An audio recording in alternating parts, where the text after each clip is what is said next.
前段时间呢，给大家介绍了2款明分家的千元神机跟全能战士。那么今天呢，金水再给大家介绍另外一款搭载英特尔 CPU 的性价比迷你小主机 UM1265。Hello， 大家好，欢迎来到金水神技能，我是带大家玩小主机的金水。那这款小主机呢，目前有2个型号，一个是英特尔的 i7-12650H， 另外一个呢是英特尔的 i5-12450H。其中的 i7 有2种颜色，银色和青色。金水这次拿到的是英特尔12代的标压处理器 i7-12650H， 10核心16线程 ，CPU 最大睿频呢是在 4.7 GHz， TDP 功耗最高呢45瓦。UHD 核心只有64个 EU 单元，并非是96 EU 的版本。那基本这个性能呢，相当于是 AMD 的 Vega 核显的水平，但是呢，它的视频编码能力呢是祖传的强项。大家可以看到，这次的外壳呢属于一体成型的结构，那看起来呢非常像金属，质感也很好。但是呢，它其实是塑料。左边、右边跟后面呢都是散热的格栅，那左右进风，后面出风。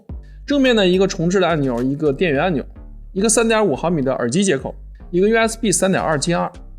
背面呢一个 DC 接口，一个支持90瓦 PD 供电的一线通的全功能的 C 口，一个 HDMI 2.0， 一个 2.5G 网口，一个 PD 接口，2个 USB 2.0。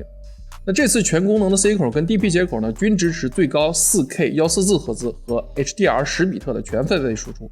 虽然呢这次没给雷电接口，但是在英特尔的迷你小主机里面给了全功能 C 也是非常难得的。取下4个角的螺丝，轻撬它的边缘就可以打开它的底盖。左边呢是2条 DDR4 的接口，2条卧存的3200兆赫兹的 16G 的内存。右边呢是 PCIe 4.0 的接口，那搭载的是金士顿 1T 的硬盘。硬盘的旁边呢是 MT7921K 的 WiFi 6E 的网卡，而且还自带蓝牙 5.2。在 WiFi 的旁边呢有一个 SATA 接口。那底盖最大呢是支持7毫米的 2.5 寸的硬盘。随包装附送了一个19伏 4.73 安的电源，就是90瓦，一根 HDMI 的线，一根 SATA 线，一个背挂的支架，2包螺丝跟一个说明书。那这次呢，同时我们也收到了明分家的一款键盘 MKB i83， 这一款呢是金属的3模无线的机械键盘，83键非常紧凑。那右边呢，它的功能键和方向键也保留的。机身的外壳呢是一体式铝合金材料打造，坚固耐用，用料非常的扎实。这把键盘呢搭载了凯华的红轴机械手，据说呢它的敲击寿命是在8000万次以上的，并且呢支持热插拔。那键帽呢是 PPT 的，并且呢做了静音处理，在敲击的时候呢声音表现也非常的不错。所有的按键呢都自带 RGB 灯效，并预置了多种效果，并且呢支持自定义。那么这款键盘呢支持蓝牙 3.0 和 5.0， 支持 WiFi 2.4G 和有线 Type-C 3模连接，同时呢最多支持5个设备。键盘配有3000毫安时的电池，在关闭背光的时候呢，据说是可以使用300个小时。那金水这次拿到的小主机是32+1T 的版本，那 BIOS 设置默认，硬盘呢最高读取是4800兆，写入呢是在3900兆。对于 PCIe 4.0 来说呢，这个成绩呢算是中规中矩。那内存的表现呢水平也是正常的，大家可以暂停看一下。BIOS 设置默认，那风扇策略自动，那咱们来烤个鸡。i6 单烤 FPU 30分钟，它的核心频率呢可以稳定在 2.5 GHz， CPU 核心温度呢最高在90度，功耗呢最高71瓦左右，机身的温度呢最高在 37.6 度，大小核的表现非常正常，温度表现呢也算是不错。BIOS 的风扇呢有2档，自动跟全速模式。我们的测试环境呢，风扇设置为自动，待机默认呢，它的转速在1500转。我们使用分贝仪调节至 A 加权的模式，模拟人耳对环境的噪音响应。小主机在桌面上离人大概40-50公分的位置，那模拟小主机在桌面的正常使用场景。那白天我这儿的噪音呢是在39分贝，那待机时候的风扇呢，它的噪音是在39分贝左右。在烤机的时候呢，风扇的噪音呢是在42分贝左右。那就算我们距离10公分左右的近距离，它的噪音呢也在46分贝左右。放到桌面上使用呢，咱们如果不是凑近的听的，你是几乎听不到它风扇的声音的。那么它这个噪音的控制呢是相当的优秀。那我们也同时跑了 Windows 下的一些常用的测试软件， CPU-Z 单线程721，多线程呢4693，它的单线程呢比自家的480要高了 30%， 但是多线程呢却弱了 10%。Cinebench R23 单线程呢1007，多线程呢9255，它的单核呢要比480多出了30%，而多核呢却弱了4%。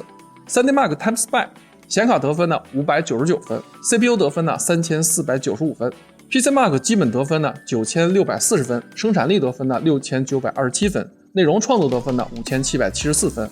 在这儿呢，其他的测试呢就不一个一个给大家念了，那大家简单的看一下。那整体来说呢，它的单核性能呢还是相对比较强劲的。由于视频转码呢是英特尔家的祖传强项，各种视频的解码跟高帧率的视频播放呢都毫无压力。中间呢，我们也跑了 2K 中画质的撸啊撸和 1080P 低画质的原神。英雄联盟在团战的时候，最后也能达到100帧上下，其实还是相当给力的。1080P 的低画质原神，简单的打斗场景呢，也可以稳定在35帧左右，基本网游呢都是可以应付的。由于机器自带的 WiFi 6E 的网卡，那我们也做了一下无线的测试。网卡正常的握手速度呢是1200兆，那我们使用 Homebox 内网测速插件进行测试。的多种组合测试，最终得下来最高的下载呢是870兆，那上传呢是790兆左右。那总体看来呢是属于中规中矩，可以满足日常的轻慢攻跟 WiFi 的使用场景。最后呢，我们使用小宝最新的插件进行了嵌入式系统的测试，待机功耗呢平均在7瓦左右，加密算法评分 AS 808785分，叉叉20 416,100分。Chromark 数据得分308032分，最高功耗是在70瓦左右。